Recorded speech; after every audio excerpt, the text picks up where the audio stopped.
malheureusement, vous avez pu le constater, les grands incendies qui ont ravagé de très nombreux territoires du pays et les catastrophes climatiques qui ont montré donc les conséquences catastrophiques des manques de moyens matériels et humains volontairement organisés depuis des années des services publics concernés, donc là, notamment les SDIS, ONF et Météo. Donc en effet, ces quelques exemples démontrent le bien fondé des positions que nous portons déjà depuis un moment, la CGT avec d'autres organisations syndicales et d'autres organisations d'ailleurs associatives et politiques, que nous devons absolument combattre le démantèlement des services publics et de la fonction publique, et nous devons nous battre pour le renforcement de ces services publics et de la fonction publique. Donc celui-ci est vraiment, le renforcement de la fonction publique est vraiment incontournable si l'on prétend sérieusement faire face aux enjeux de notre temps, particulièrement donc pour faire face aux effets du réchauffement climatique. Effectivement, un contexte météorologique cette année qui pourrait sembler exceptionnel, avec un été extrêmement chaud, le deuxième le plus chaud après 2003, et puis un record aussi de sécheresse des sols qui a battu le record de 76 avec les conséquences qu'on connaît en termes de feux de forêt et qu'on vous rappellera probablement. Un été, je disais, qui peut paraître exceptionnel, puisque en fait il est exceptionnel dans le climat actuel, mais en réalité il faut considérer que cet été sera récurrent dans les décennies à venir. Et donc les moyens ils doivent être adaptés plutôt à cet été-là, et non pas, notamment pas à l'été dernier, l'année dernière, qui était pour le coup lui plutôt exceptionnellement frais et humide. Donc en termes de moyens, eh bien, justement on est dans l'opposé de ça, puisque à Météo France, depuis 2008, c'est un tiers de nos moyens qui ont été supprimés, c'est-à-dire 1200 postes, et les 3/4 de nos implantations territoriales. Les 3/4, puisqu'en fait ce sont les centres départementaux qui ont été purement et simplement supprimés. Cette suppression, en fait, elle a une conséquence assez évidente, qui est la conséquence en termes de prévisionniste, qui est le cœur de métier de Météo France. Il y en a moins, bien sûr. Il y a moins de monde à la fois pour travailler ensemble, ce qui est extrêmement important en prévision, mais il y a surtout aussi moins de prévisions locales spécialisées, avec des gens qui connaissent non seulement leur terrain, leur département, leur climat, mais aussi, et j'ai envie de dire peut-être avec le progrès des modèles, surtout leurs interlocuteurs. Et leurs interlocuteurs, c'est notamment bien sûr les pompiers, les préfets. C'est des gens dont avant en fait on était très proches à Météo France au niveau local, et quand on avait un événement à gérer, et des événements il y en a eu beaucoup cet été, et avec la Méditerranée qui est extrêmement chaude en ce moment, il y en aura beaucoup cet automne, on a besoin, nous, de cette connaissance, et les préfets et les S10 ont besoin de se connaître, de connaître les besoins de chacun, de pouvoir interagir en temps réel. Cette interaction en temps réel, elle disparaît, puisqu'on n'a plus maintenant un centre par département, mais on a des gros centres régionaux avec un seul prévisionniste qui doit gérer un grand nombre de départements. Et donc on a des conférences qui s'enchaînent, 3, 4, 5 conférences dans une journée pour parler à chaque préfet, et des besoins qui commencent à être de moins en moins bien compris. Mais il n'y a pas qu'en prévision qu'on a des problèmes, et ça c'est peut-être la partie un petit peu moins émergée de l'iceberg. Cette suppression d'effectifs, elle a agi sur tous les secteurs de métiers de Météo France, et on a aujourd'hui des gros problèmes à maintenir le système opérationnel. C'est-à-dire que pour faire de la prévision, on a besoin de logiciels, on a besoin de logiciels de surveillance du temps, de visualisation des sorties de modèles numériques. Et bien ces modèles-là, notre supercalculateur également, tout ça, les personnels en fait sont de moins en moins disponibles pour faire la maintenance. Et ça fait des systèmes finalement qui sont des systèmes à enjeu de continuité de service et de sécurité des personnes et des biens, qui sont mis en péril en fait par des effectifs qui sont de moins en moins élevés, et accessoirement aussi de plus en plus sollicités et fatigués. Et donc c'est la continuité de service qui à terme est menacée si on continue dans cette direction, ce d'autant plus qu'on a centralisé les moyens massivement, ce qui fait qu'on n'a même plus la possibilité parfois d'être secouru.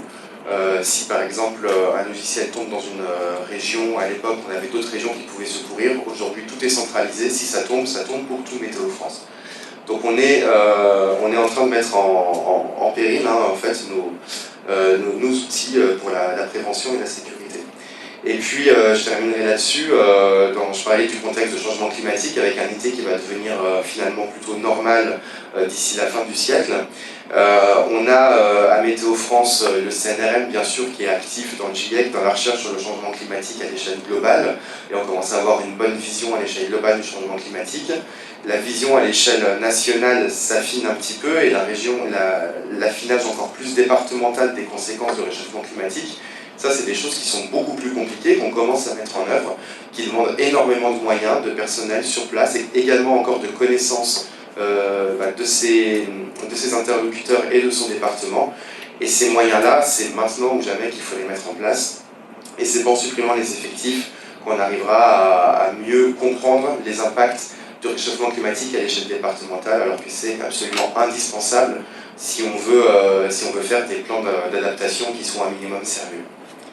Oui, donc pour présenter un peu succinctement l'Office national des forêts, c'est vrai que on parle de feux de forêt, mais on n'a pas tendance à penser immédiatement à l'Office national des forêts quand il s'agit donc de prévention des feux de forêt. Dans l'historique, l'Office national des forêts, c'est une administration qui est ancienne parce qu'elle va succéder en fait à l'administration des eaux et forêts. Donc c'est quelque chose qui existe déjà depuis un certain nombre d'années. Mais depuis sa création, donc dans les années 64-66, on est passé d'un maximum de 16 000 postes à moins de 8 000 à l'heure actuelle. Donc on a déjà divisé par 2 les effectifs totaux et on se retrouve donc avec un contrat signé avec l'État pour entre 2021 et 2025 qui prévoit 500 suppressions de postes supplémentaires pour brosser un peu le tableau. Alors donc, pourquoi y a-t-il de la DFCI à l'ONF ? L'ONF, c'est une boutique qui gère à peu près un quart de la forêt française, parce qu'il y a un quart de la forêt française qui est publique, donc qui appartient à l'État, aux collectivités territoriales, aux communes ou autres, et les trois autres quarts sont privés. Donc l'ONF s'occupe déjà d'une grande partie du patrimoine forestier, et à ce titre, les agents ONF ont été longtemps des fonctionnaires assermentés. J'ai dit ont été parce que maintenant on ne recrute plus de fonctionnaires à l'ONF et l'assermentation se fait à minima. Et comme il y avait une compétence police à l'ONF, on a décidé au niveau de l'État de confier une mission d'intérêt général qui est la défense des forêts contre les incendies. Et à l'ONF, bizarrement, cette mission d'intérêt général, elle voit le jour en région périurbaine en forêt de Fontainebleau. C'est un peu je reviendrai un peu dessus par la suite, mais ça montre bien en fait que le service public, il répond surtout à une attente de la société. Il répond à une attente de la société, il y a un besoin qui se fait sentir et on le met en place là où il est jugé d'utilité publique. Ça s'est ensuite développé dans le sud de la France et on voit qu'avec le contexte climatique actuel, ça sera amené à se développer aussi dans le reste de la France. Donc revenons à la DFCI. À l'ONF, ça consiste en 2 choses. Donc il y a d'un côté, pour les collègues qui sont mandatés pour des missions de police, donc il y a toute une mission de prévention et de contrôle, c'est-à-dire qu'on va s'occuper du fait que les obligations légales de débroussaillement, c'est-à-dire des obligations qu'ont les propriétaires de débroussailler une partie de leur propriété afin de limiter la quantité d'éléments inflammables et de limiter les risques pour la population et les infrastructures. Nous, on va s'assurer que ça soit bien mis en place dans les collectivités territoriales, chez les propriétaires ou autres. On va aussi faire de la sensibilisation, c'est-à-dire que nos collègues ils vont tourner l'été, ils vont s'assurer qu'il n'y ait pas de barbecue sauvage, qu'il n'y ait pas de chantier où on ne respecte pas les règles de sécurité en vigueur pour protéger des départs de feu. Donc il y a toute une partie de contrôle et de sensibilisation. Il y a aussi une partie d'action d'intervention, c'est-à-dire qu'on a des ouvriers qui s'appellent des APFM, donc excusez-moi, 2 secondes. Donc des ouvriers agents de protection de la forêt méditerranéenne. Donc eux, ils vont faire différentes opérations, ils vont s'occuper de tout ce qui est piste DFCI, infrastructure DFCI, on s'en occuper de leur entretien, c'est-à-dire des broussaillements, balisages et autres. Et pendant l'été, ils vont tourner avec des véhicules où il y a de l'eau dedans. Et en fait, ils vont constater des départs de feu et ils vont les éteindre de manière préventive. Donc, en fait, ils sont responsables quand même de l'arrêt prématuré d'un grand nombre de feux qui auraient pu dégénérer. Donc, il y a toute cette mission qui est, on va dire, globale au niveau des forêts, au niveau des massifs forestiers. Ce qu'il faut savoir, c'est que même si on intervient principalement en forêt publique, on fait aussi ces missions dans les massifs privés, parce que la mission donc, de police, elle se fait aussi dans le privé. Donc voilà, la mission de l'ONF qui est la prévention, la sensibilisation et puis l'intervention en premier recours, on va dire, parce que dès que ça commence à dégénérer, c'est nos camarades des SDIS qu'on va appeler. Donc à l'ONF, sur cette mission DFCI, je vous ai déjà présenté les grandes suppressions de postes qu'il y a, c'est-à-dire on a vu l'historique de la population ONF qui fait comme ça. Au niveau des moyens de la DFCI à l'ONF, étonnamment, les moyens et DFCI sont constants. C'est-à-dire que le gouvernement a maintenu des moyens constants ou en légère augmentation. Sauf que ça, c'est un piège, en fait. On écrit qu'on donne la même quantité d'argent. Par contre, comme sur le terrain, il n'y a plus la même quantité de personnes pour réaliser les missions, on se retrouve à acheter des camions, à acheter des 4x4, on achète du matériel, par contre, on n'a personne pour les faire tourner. Et ça, c'est le gros problème, c'est qu'on est passé, pour les APFM, donc je vous disais, ces agents de protection de la forêt méditerranéenne, on est passé de 192 au maximum, en CDI, à maintenant 130. Avec des recrutements de contractuels, bien entendu, pendant l'été. Sauf que le souci, c'est que comme les effectifs ne sont pas assez hauts, les collègues, là-bas, se retrouvent à devoir faire des patrouilles avec 2 saisonniers. On n'a plus un employé en CDI et un saisonnier. Parfois, dans certains cas, on se retrouve avec 2 saisonniers. Donc une perte de compétences, une perte d'efficacité opérationnelle sur le terrain, du fait du manque de personnel. Et puis, comme je le disais, cette thématique de la DFCI, elle va être amenée à augmenter. C'est-à-dire qu'avant, on en faisait dans les Landes et dans le sud de la France. Maintenant, très probablement, il faudra en faire aussi dans l'ouest, dans l'est, dans le centre. Donc en fait, la problématique va augmenter, il va falloir des personnels, il va falloir des moyens supplémentaires, il va falloir des formations et des infrastructures. Et à côté, l'ONF est en plus frappé par des missions transverses, c'est-à-dire qu'on gère quand même les forêts publiques. Les forêts publiques, je pense que vous avez pu le constater aussi, il y a des thématiques de dépérissement, d'adaptation des forêts au changement climatique, donc des missions qui vont nous demander énormément de temps. Et dans le registre de la sécurité civile, il y a aussi tout ce qui est du ressort des glissements de terrain suite aux grosses pluies. Nous aussi, on a cette autre mission d'intérêt général qui est de préserver les sols montagneux pour éviter les glissements de terrain et autres. Alors que tout le monde a l'air de comprendre que la montée des risques liés au dérèglement se présente, que de nombreux rapports décrivent ça depuis au moins 2010. Dans le même temps, les pompiers ont diminué leur nombre d'engins spécialisés dans le feu de forêt de 1000 depuis 2006. On a fermé près de 30% des centres de secours depuis 2000. En passant de 8887 à 6154 centres de secours en 2020.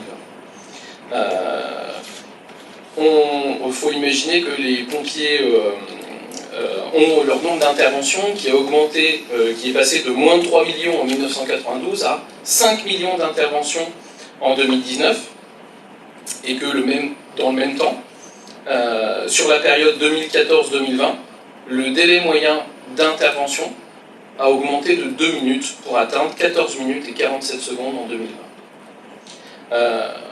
Tout le monde est focalisé sur ce qui s'est passé cet été et le fait qu'on a vu nos limites. Mais c'était déjà le cas en 2017. Il y avait moins d'images, ça a moins marqué les esprits, mais on a vu en 2017 déjà que l'ensemble des moyens disponibles étaient sur le terrain.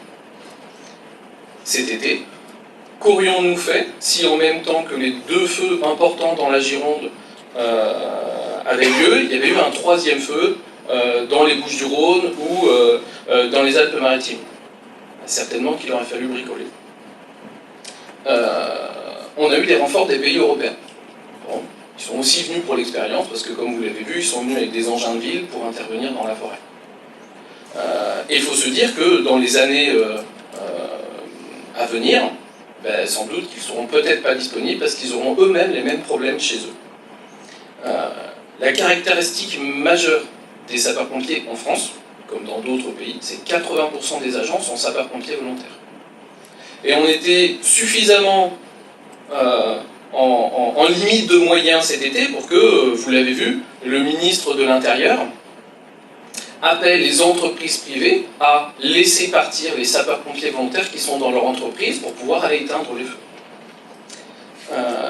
On a vu aussi les moyens aériens cette année demander dans le Jura, les Monts d'Arrée, la forêt de Brocéliande, le Maine-et-Loire, en Gironde, et les moyens partaient, pas forcément parce qu'ils étaient plus utiles de l'endroit où ils partaient, mais parce qu'ils étaient encore plus nécessaires à d'autres endroits.